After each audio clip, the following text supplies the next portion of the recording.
Hi, I'm Heather from booktubes, and today is my September reading wrap-up. In the month of September, I read 44 books. I DNF'd 3 of them, and so I'm going to talk about 41 today. But don't be alarmed, 31 of those were manga, and a lot of those were in the same series, so they will be pretty easy to wrap up for you. So I don't anticipate this being a super long video. You can already see the length, I cannot. As always, I'm going to go in chronological order, except for the manga. I am combining the series, so it's in chronological order of when I finished the first volume of that series. If you want to see the actual order that I read the manga in for some reason, then my final 24 and 24 reading vlog for September has the templates, and all of those are filled out in actual chronological order, if that's important to you.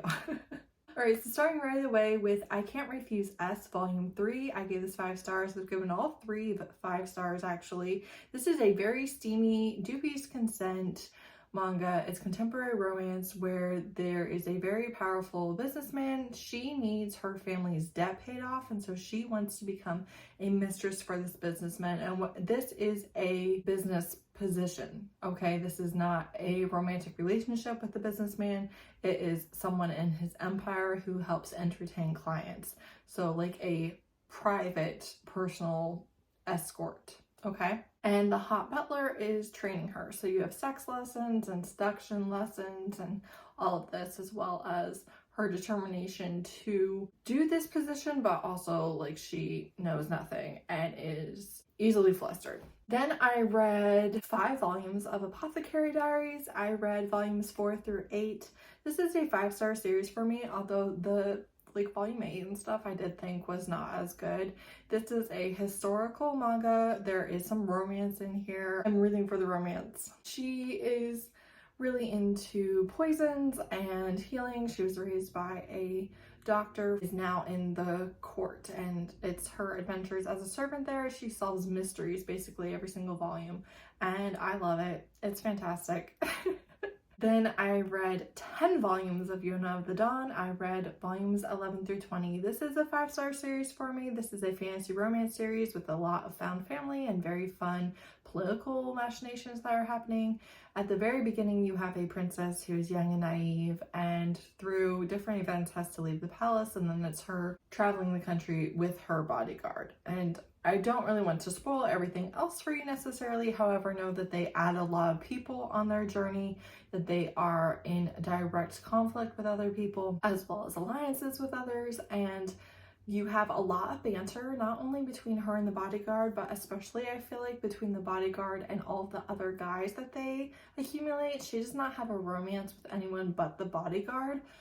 So know that, and it's like we're not there yet. We're 20 volumes in and we're still not there on the romance, but it's very fun to see the little inklings of it in every single volume. And there's a lot of very rapid character growth in the series, so if the first couple you're like, I don't know, I say give it like 5 volumes and you'll probably be hooked. Then I read The Promise of a Kiss by Casey Bateman. I gave this 4 stars. This is a historical romance novella. It's kind of supposed to be like The Mummy. They have been childhood antagonists. He gets sent to bring her out of Egypt, basically. There's a cursed necklace. Napoleon is on the horizon, and they fall in love in Egypt. It's very simple. It's very easy.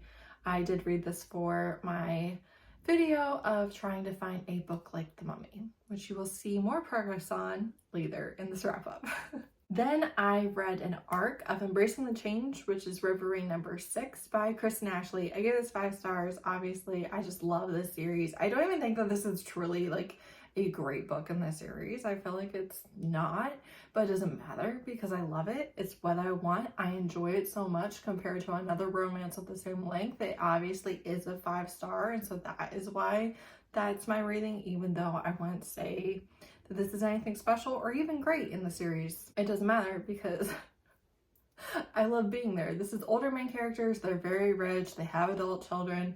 They have been friends for a while, and he has basically decided that he is not going to have another relationship, and so that is the source of all of their angst. You must read this series in order, and there are big content warnings, especially at the beginning of the series, but throughout the series for a prominent side character that commits suicide. So know that it's all rich people problems. It's all like this huge found family, and then you're getting the different couples within the found family. It's not necessarily where I would recommend starting with Kristen Ashley. However, I'm a huge fan.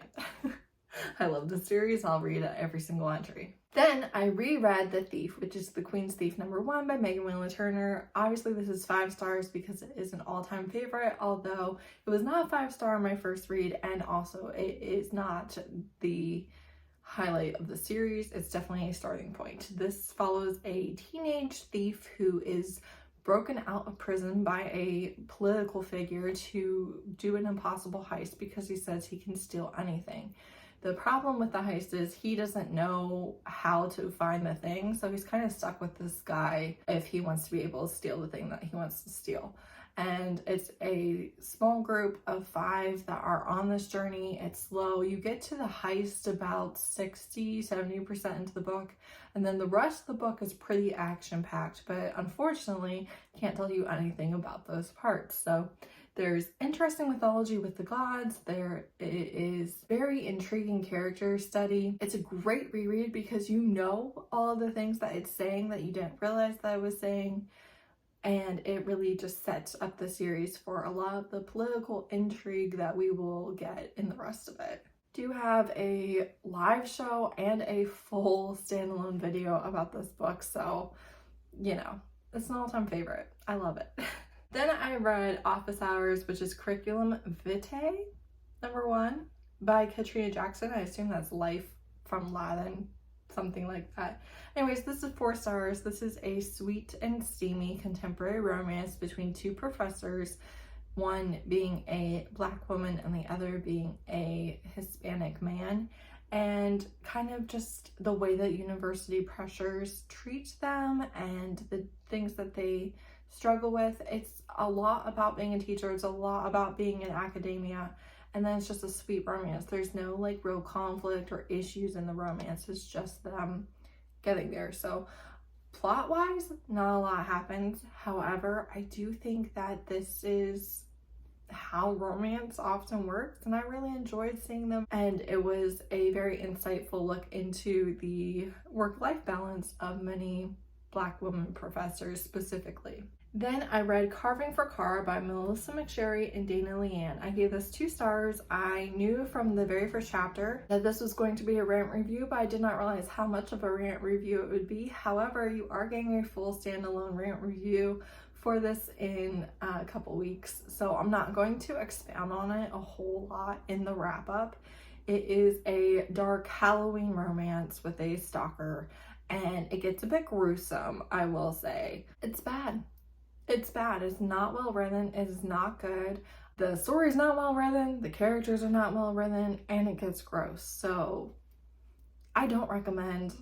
I have a lot of spoilers in that review that I've already filmed and uploaded. You just haven't seen yet. Then I read Other Worlds books, Depend on the Bean Counter, volumes 1 through 4. I gave this 5 stars. This is a new favorite for me. This is a fantasy romance where it is portal fantasy, so he is in modern day Japan and then accidentally gets dragged with the chosen one to this fantasy world. And then there's this guy, he's like a magic knight, and the guy that gets taken from Japan wants a job, and so he goes into the accounting department and basically is like, you cannot keep approving all of these budgets just because it's nobility.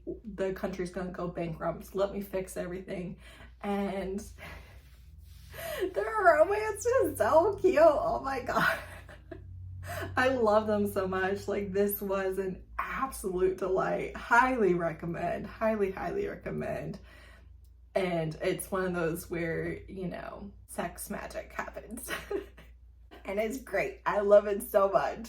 Oh, just really, truly a delight. I would say definitely pick this one up. If you had the opportunity, it would be high on my recommendations list for manga. Then I read Empire of Shadows, which is Raiders of the Arcana #1 by Jacqueline Benson. I gave this 5 stars. This is everything I wanted in a book like The Mummy. You have banter, you have romance, you have adventure, you have comedy. I thought the writing was immaculate. It is a longer book and it is a bit expensive for an indie ebook. However, I will say it might be one that deserves it. Okay. I would still try and get it on a sale or at the library. However, it really does deliver, okay? It's a great book. It's long on purpose. I don't feel like it was too long. I feel like all of that space was used incredibly well. You have a young suffragette. She gets fired from her job and she ends up finding a map and going to British Honduras with a villain on her heels.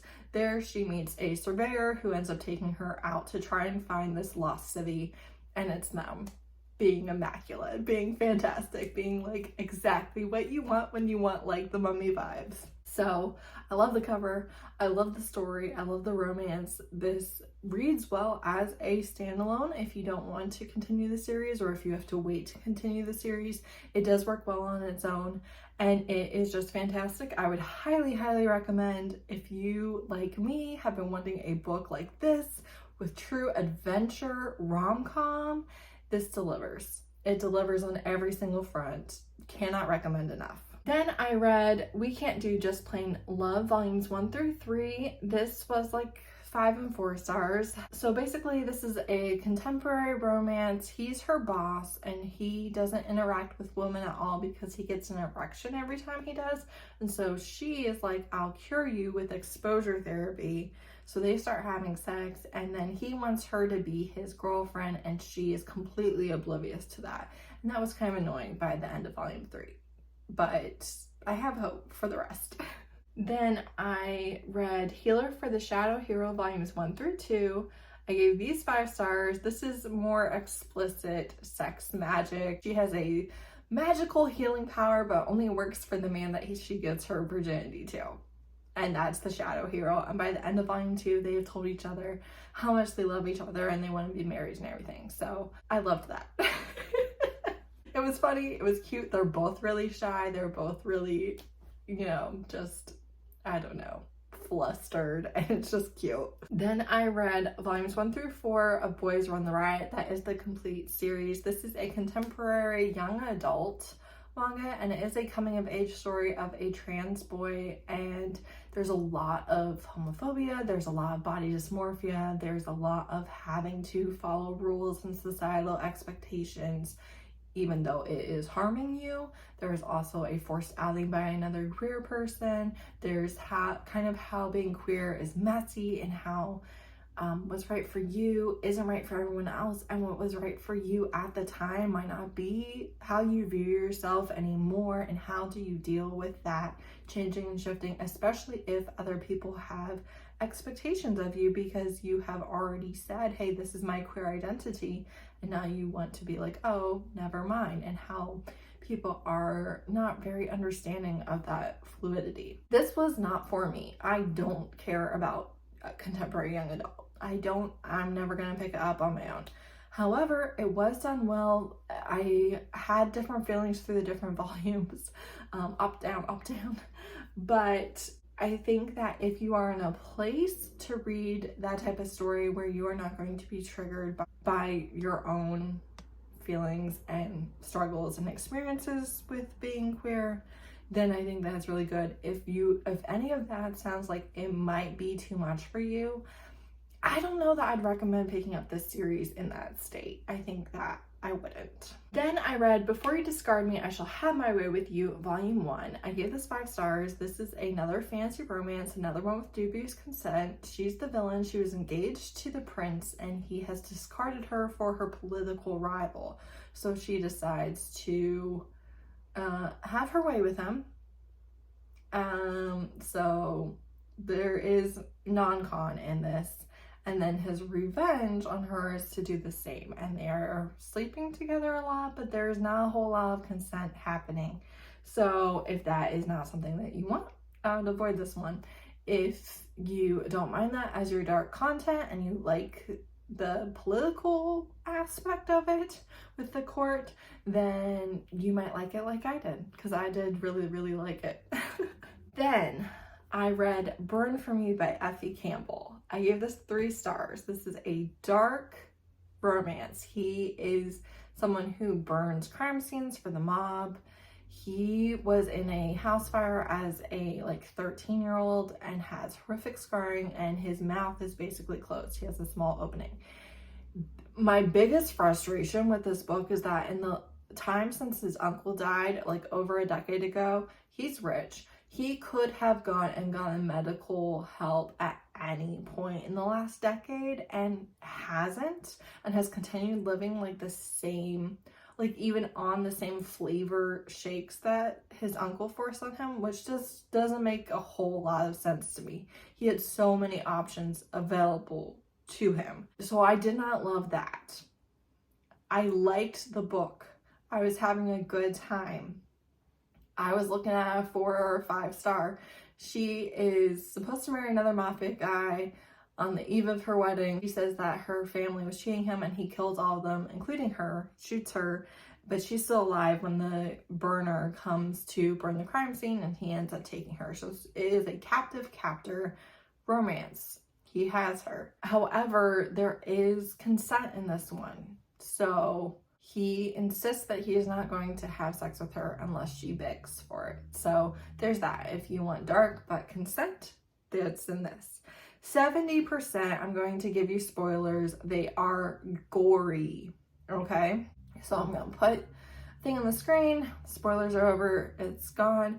But know that this is a content warning. It's gory. You should be aware of that if you decide to skip the spoilers and read this book, okay?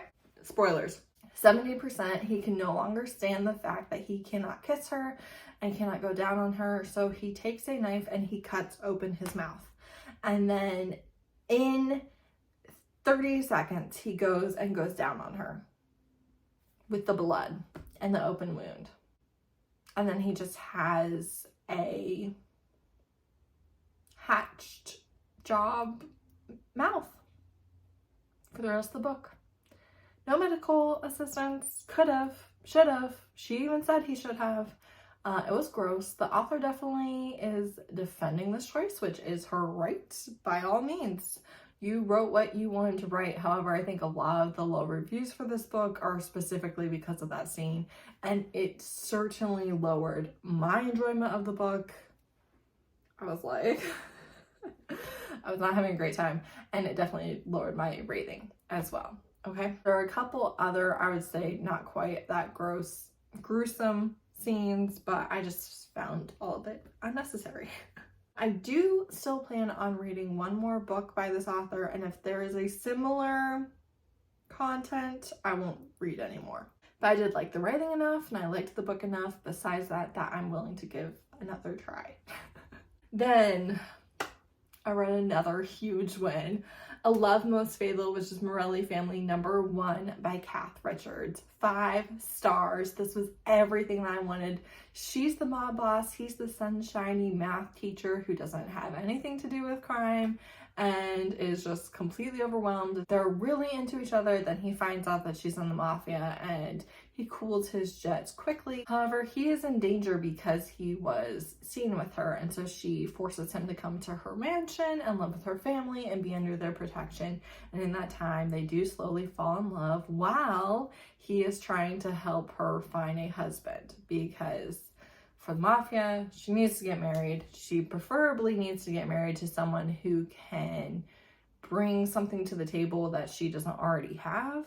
It was so great. Their banter, the characters, I just love them. I love her family. I love everybody. I can't wait for book 2. It's not even coming out until next year. I will be seated. I will be so ready. This is so good. Highly, highly, highly recommend. I have not felt this way about mafia books since Run, Posey, Run by Casey Wells. These are 2 very different books and very different types of mafia books, but it has been forever, years since I read one that I loved this much. This is an absolute delight. Absolute delight.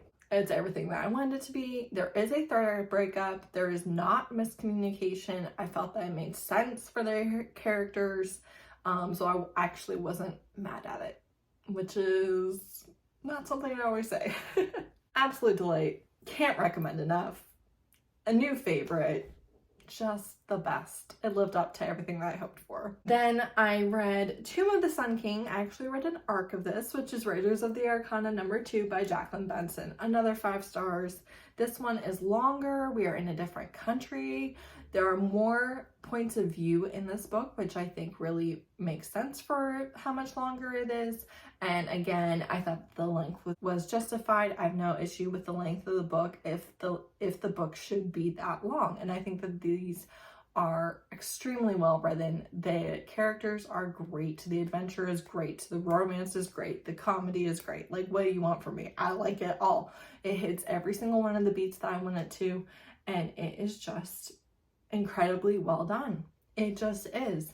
So these are absolutely going to be favorites of mine for the year. And also, again, like, if you want a book like The Mummy, this series is fantastic. We again will not get the next book until late next year. However, we got some setup for it, and I like where we are going. I like what we are doing with the series. Having read 2 books with the same characters and, you know, adventure rom-com and stuff, it's nice to see the differences between the 2 adventures and the differences between what happens, and that I just have every confidence that she's going to write a fantastic series. So really, you know, if you want that vibe, this is the best by far that I've read. Then I read Villains Are Destined to Die, Volume 1. I gave this 3 stars. She is reincarnated as the villain in a Sims-like game.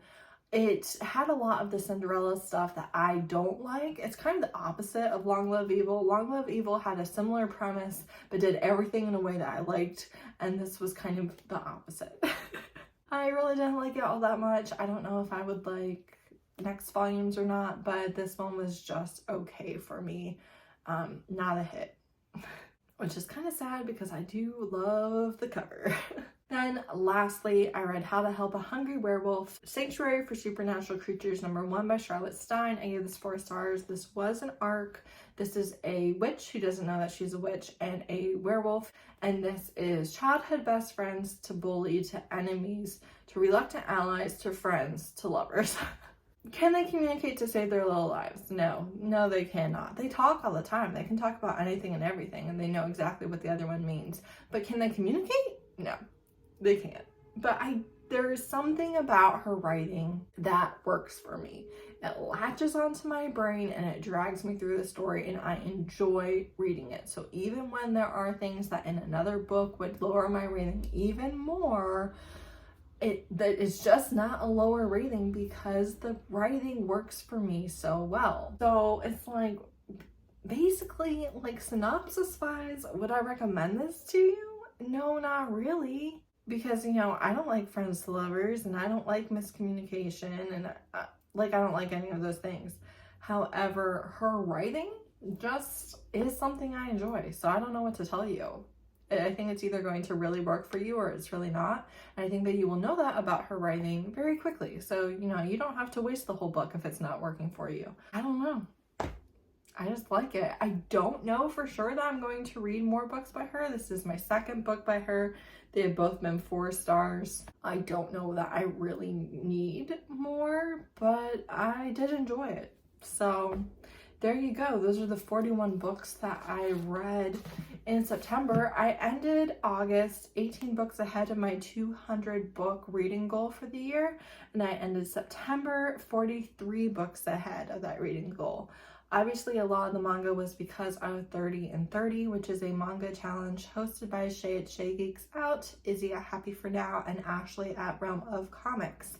This was the month. I've never accomplished or completed 30 and 30 before, and I didn't think that I would this time, but something just worked and I did, and I'm really glad that I did. I had a good time with it. I will end up completing my reading goal in October. I'm 10 or 9 or 8, I don't know.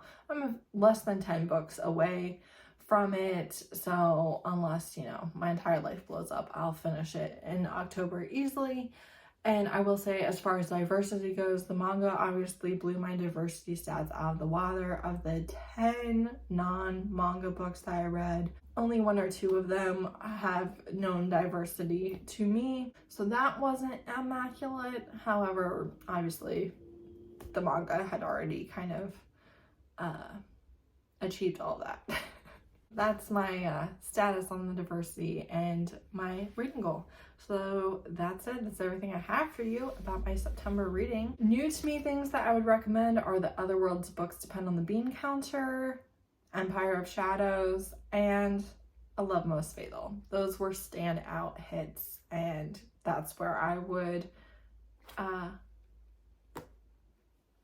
direct you to pick up if you want to know my absolute favorite standouts. That's it. Thanks so much for watching. Bye.